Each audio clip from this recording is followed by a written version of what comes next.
بے شک انسان پر زمانے میں ایک ایسا وقت بھی آ چکا ہے کہ وہ کوئی چیز قابل ذکر نہ تھا۔ ہم نے انسان کو نطفہ مخلوق سے پیدا کیا تاکہ اسے آزمائیں، تو ہم نے اس کو سنتا دیکھتا بنایا اور اسے رستہ بھی دکھا دیا۔ اب وہ خواہ شکر گزار ہو خواہ نا شکرا، ہم نے کافروں کے لیے زنجیریں اور توپ اور دہکتی آگ تیار رکھی ہے۔ جو نیکوکار نہ ایسی شراب نوش جان کریں گے جس میں کافروں کی آمیزش ہوگی۔ یہ ایک چشمہ ہے جس میں سے اللہ کے بندے پئیں گے اور اس میں سے چھوٹی چھوٹی نہریں نکال لیں گے۔ یہ لوگ نظریں پوری کرتے ہیں اور اس دن سے جس کی سختی پھیل رہی ہوگی خوف رکھتے ہیں، اور باوجود یقین ان کو خود طعام کی خواہش اور حاجت ہے۔ فقیروں اور یتیموں اور قیدیوں کو کھلاتے ہیں اور کہتے ہیں کہ ہم تم کو خالص اللہ کے لیے کھلاتے ہیں، نہ تم سے فوز کے خواستگار ہیں نہ شکر گزاری کے طلبگار۔ ہم کو اپنے پروردگار سے اس دن کا ڈر لگتا ہے جو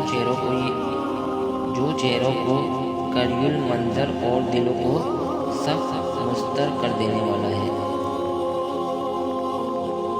تو اللہ ان کو اس دن کی سختی سے بچا لے گا اور تازگی اور خوشدلی عنایت فرمائے گا، اور ان کے صبر کے بدلے ان کو بہشت کے باغات اور ریشم کے ملبوسات عطا کرے گا۔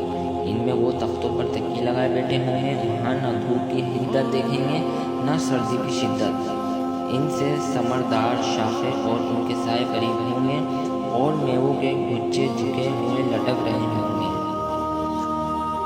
خدام چاندی کے باسن لیے ہوئے ان کے ارد گرد پھریں گے، اور شیشے کے نہایت شفاف گلاس اور شیشے بھی چاندی کے جو ٹھیک انداز کے مطابق بنائے گئے ہیں، اور وہاں ان کو ایسی شراب بھی پلائی جائے گی جس میں سونٹ کی آمیزش ہوگی۔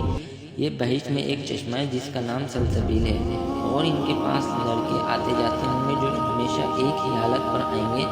جب تم ان پر نگاہ ڈالو تو خیال کرو کہ بکھرے ہوئے موتی ہیں، اور بہشت میں جہاں آنکھ اٹھاؤ گے کثرت سے نعمت اور عظیم الشان سلطنت دیکھو گے۔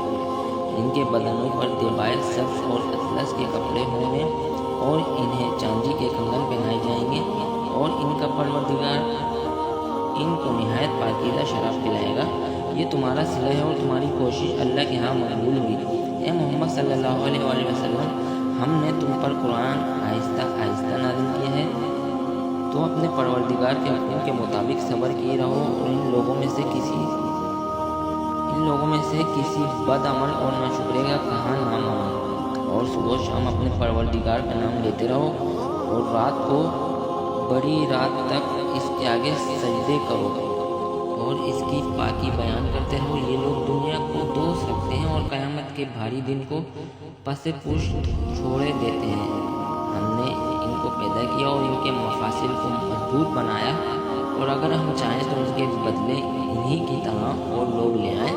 یہ تو نصیحت ہے، تو جو چاہے اپنے پروردگار کی طرف پہنچنے کا راستہ اختیار کرے، اور تم کچھ بھی نہیں چاہ سکتے مگر جو اللہ کو منظور ہو۔